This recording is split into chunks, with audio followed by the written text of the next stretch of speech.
What if classic Hollywood was never clean or moral at all, but just better at hiding the rot? Here's a fact most studios hated admitting. Some of the bleakest American films ever made slipped past censors disguised as crime pictures.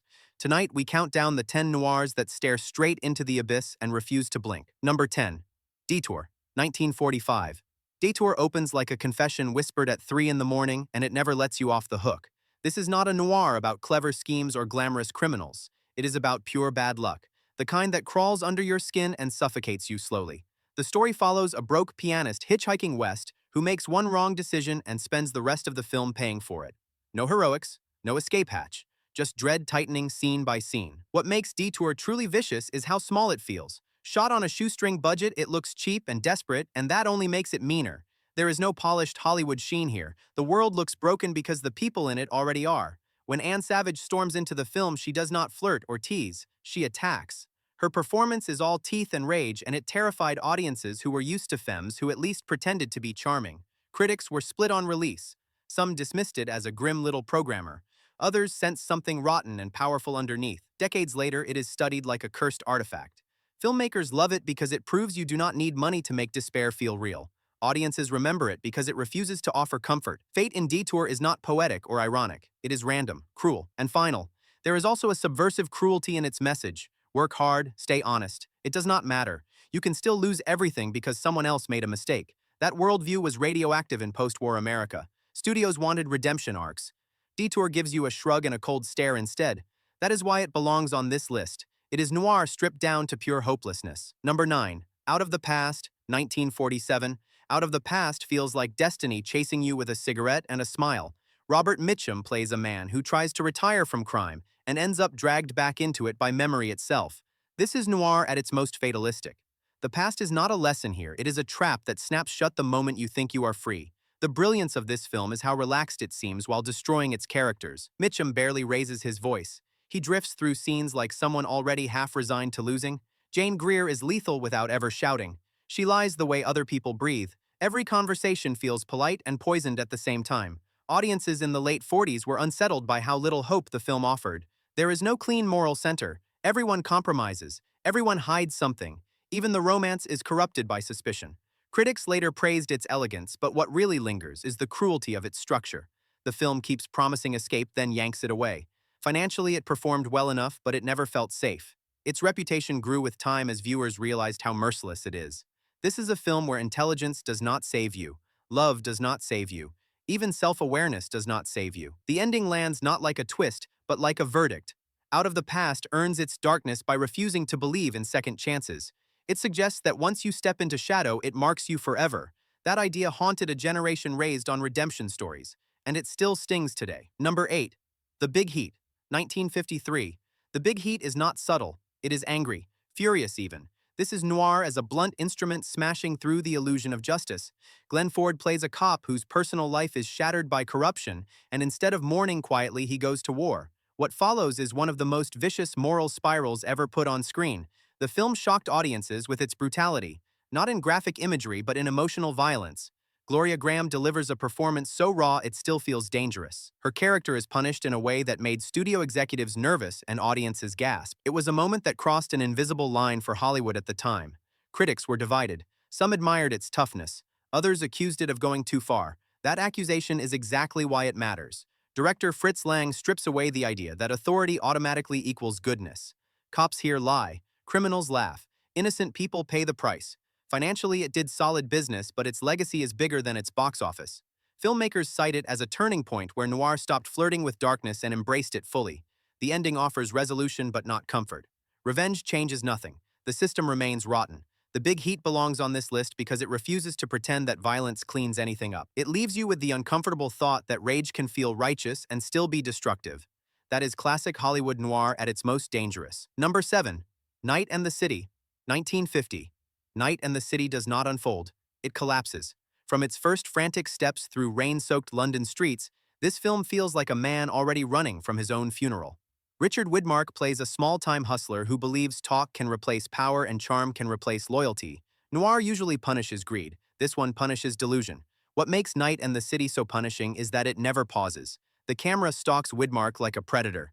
Every alley looks tighter than the last. Every deal feels doomed before it begins. Unlike American noirs where characters dream of escape to the suburbs or the sun, this film offers no fantasy at all. London here is claustrophobic, brutal, and unforgiving. Widmark's performance is a masterclass in desperation. He smiles too fast, he lies too easily, and when the mask slips, you see pure panic underneath. Audiences at the time were unsettled by how unlikable he was. This was not the charming rogue Hollywood preferred. This was a man burning through every relationship he touched. Critics later recognized the film's cruelty as its genius. Director Jules Dassin shoots the city like a maze with no exit. Even the criminal underworld has rules Widmark cannot understand. He is not too moral for the world. He is too foolish. That distinction makes the film sting. Financially, the movie struggled in America. It was too bleak, too European, too mean. But its reputation exploded later as filmmakers embraced its ruthless energy.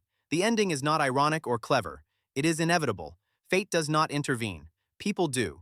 Night and the City earns its place here because it strips noir of glamour entirely. No seduction, no stylish victory, just sweat panic and a long run towards something you cannot outrun. Number 6. Scarlet Street, 1945. Scarlet Street is a nightmare disguised as a domestic drama. Edward G. Robinson plays a quiet, meek man whose biggest crime seems to be boredom.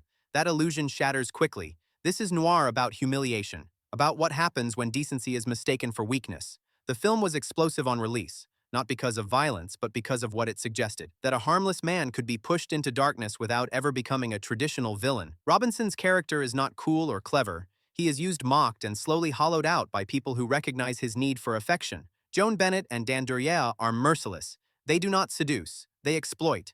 Their cruelty feels casual, which makes it worse. Audiences were shocked by how far the film went emotionally. The production code forced changes, and still the movie was banned in several cities.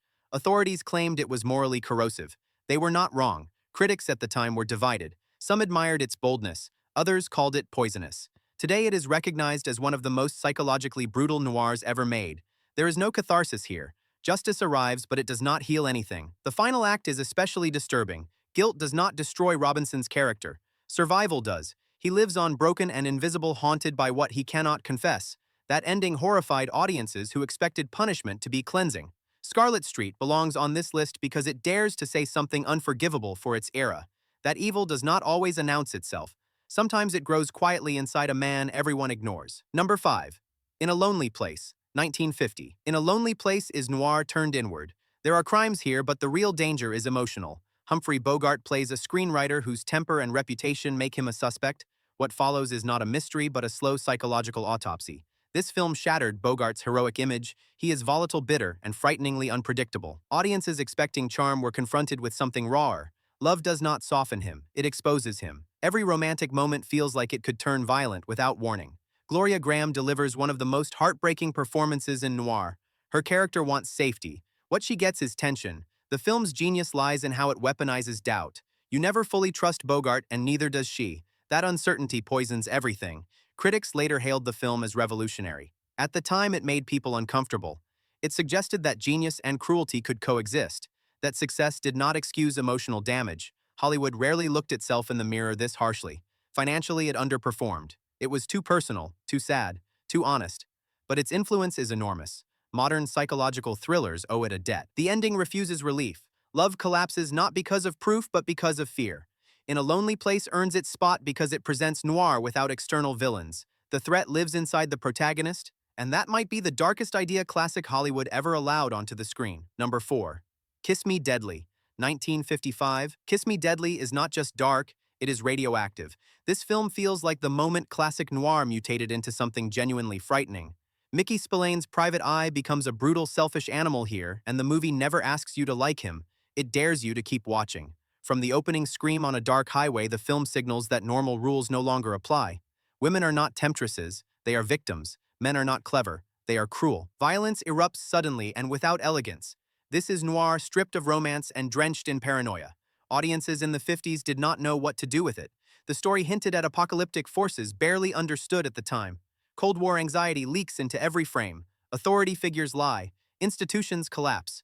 Curiosity itself becomes dangerous. Critics were stunned by its vicious tone.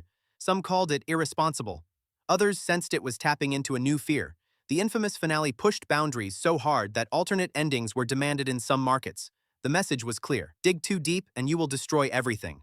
Financially, it performed well, but its influence mattered more. Filmmakers later cited it as the bridge between classic noir and modern nihilism. Nothing feels safe by the end. Knowledge is poison. Survival feels accidental. Kiss Me Deadly earns its ranking because it does not merely depict darkness. It detonates it. This is noir staring into the future and seeing nothing worth saving. Number 3.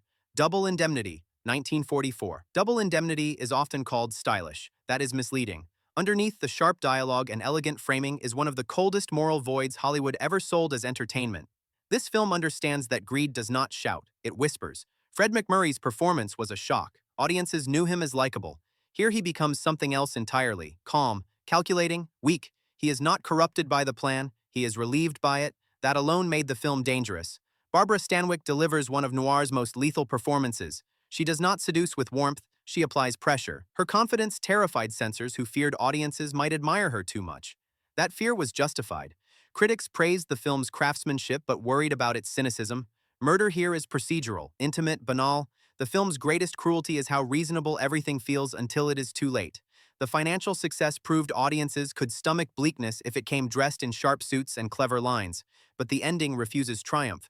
Guilt seeps in quietly. Justice arrives without satisfaction. Double Indemnity belongs on this list because it normalizes moral decay. It suggests that evil is not dramatic. It is efficient, and that idea still unsettles. Number 2. The Killers, 1946. The Killers opens with death already decided. Two men walk into a diner and calmly announce that someone is going to die. No chase, no suspense, just inevitability. That single choice makes the film merciless. Burt Lancaster plays a man who refuses to run. That refusal becomes the film's emotional core. This is noir about exhaustion, about surrender, about a life drained of resistance. The structure is fragmented. Memories bleed into one another. Every flashback peels away another layer of regret. Violence is not shocking. It is expected. Critics admired its bold storytelling, but some audiences found it unbearably grim. The film's worldview is brutal. Loyalty destroys you. Love ruins you. Silence finishes the job. There are no heroes, only survivors and corpses. Financially, it succeeded, but its influence was deeper. It helped define noir's obsession with fate. Not fate as destiny, but fate as exhaustion. The ending lands like a closed door. The Killers earns its place here because it refuses hope entirely. The question is never who will die. It is why they stopped caring. Number 1. Sunset Boulevard, 1950. Sunset Boulevard is the darkest noir Hollywood ever made because it turns the camera on itself. This is not crime in alleyways. This is decay in mansions, fame rotting from the inside. The film opens with a corpse floating in a pool. The narrator is already dead. That alone breaks every rule. What follows is a nightmare about ambition, dependency, and denial. Gloria Swanson's performance is terrifying because it feels too real, too honest. Audiences were unsettled. Studios were furious. Hollywood does not like mirrors. Critics recognized its brilliance immediately, but many felt attacked. The film suggests that the dream factory destroys its own products. There is no villain here, just systems, expectations, time. The ending is operatic and horrifying. Madness becomes spectacle. Applause becomes delusion. Financially, it was a success, but culturally, it was a wound. Filmmakers still argue about it. Some see tragedy, others see punishment. Either way, it is merciless. Sunset Boulevard tops this list because it proves noir does not need gangsters to be lethal. Sometimes the darkest crime is believing the dream too long. Now it's your turn. Which of these noirs still feels dangerous today, and which one went too far even for classic Hollywood? Or do you think modern crime films have lost the nerve these stories had decades ago? Drop your take below and let the shadows fight it out.